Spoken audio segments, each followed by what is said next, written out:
everyone, this is Pratisha Singh and welcome to Social Science Academy. Are you people here? So, last time जो हमने topic पढ़ा था, that topic was responsible and wise use of natural resources. और जो आज हम topic पढ़ने वाले हैं, that will be responsible and judicious use of resources.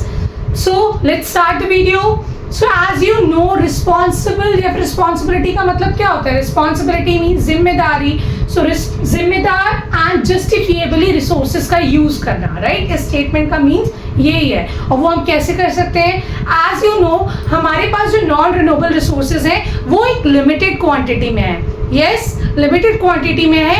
अगर हमने उनको इतना ज़्यादा over exploit किया, तो obviously आने वाली generation को तो वो मिलने नहीं वाले, ठीक है? तो हमें रिसोर्सेज को ऐसे यूज करना है कि उन्हें हम भी यूज कर सकें और आने वाली जनरेशन भी यूज कर सके, आने वाली जनरेशन उनसे वंचित ना रह जाए. Right everyone? तो ये कैसे हो सकता है पॉसिबल? ये ऐसे पॉसिबल हो सकता है कि अगर हम स्विच करें रिन्यूएबल रिसोर्सेज की तरफ. ठीक है, सी जो नॉन रिन्यूएबल रिसोर्सेज होते हैं उससे हम लोग एनर्जी एक्सट्रैक्ट करते हैं, तो वहाँ पे या फिर उनको भी एक्सट्रैक्ट करते हैं तो वहाँ पे पोल्यूशन बहुत ज़्यादा होता है. ठीक है, और अगर हम रिन्यूएबल रिसोर्सेज की तरफ स्विच कर लेंगे तो पोल्यूशन भी कम होगा, प्लस ये नेवर एंडिंग एनर्जी है. ठीक है, ये आपको हमेशा मिलती रहेगी क्योंकि ये खुद को चार्ज करती रहती है. So everyone, let's start.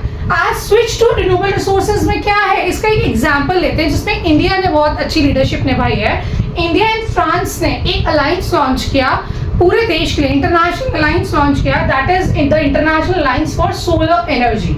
Right, और इसमें इंडिया ने बहुत मेजर रोल प्ले किया है. 2015 में ये लॉन्च हुआ. ठीक है, इनमें उन कंट्रीज का कोलिशन करना, कोलिशन मीन्स समग्र है टाइप, लाइक काफ़ी लोग मिलके या फिर काफ़ी कंट्रीज मिलके ग्रुपिंग करती हैं. ठीक है, collision banana.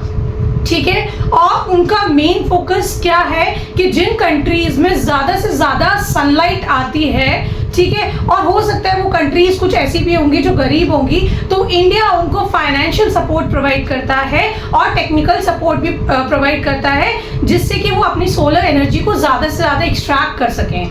Right everyone? So as you know, India plus France has launched the International Alliance for Solar Energy, जिसका मेन फोकस क्या है कि ज़्यादा से ज़्यादा कंट्रीज सोलर एनर्जी को एक्सट्रैक्ट करें, क्योंकि ये क्या करती है, पोल्यूशन भी नहीं होता. राइट, सो इसका एक बहुत अच्छा एग्जाम्पल है, दैट इज बादला सोलर पार्क. ठीक है, ये आप मुझे बताएंगे कि ये कौन सी स्टेट में है.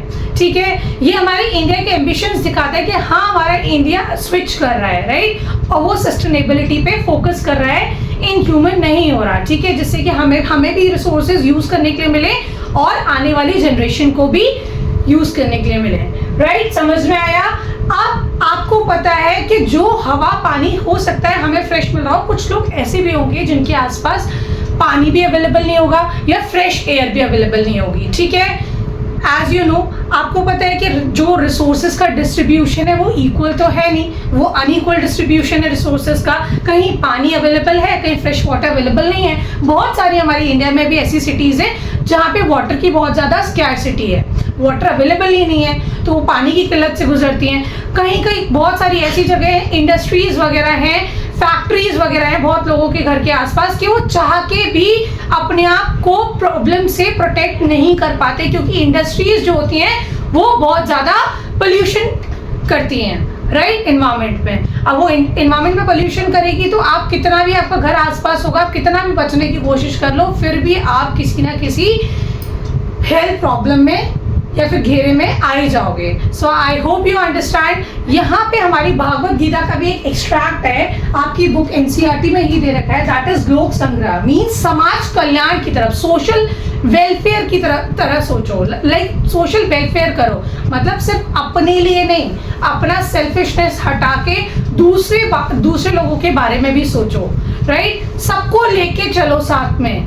अगर आप सबको लेके चलोगे और इन्वायरमेंट के साथ भी एक हेल्दी रिलेशनशिप मेंटेन करोगे, तो आने वाली जनरेशन को भी खुशी होगी और आपका इन्वायरमेंट भी हेल्दी बना रहेगा. So thank you so much for watching my video. If you like it, like it. Okay, now अब हम नेक्स्ट चैप्टर नेक्स्ट वीडियो से डिस्कस करेंगे. So thank you so much for watching my video. Thank you.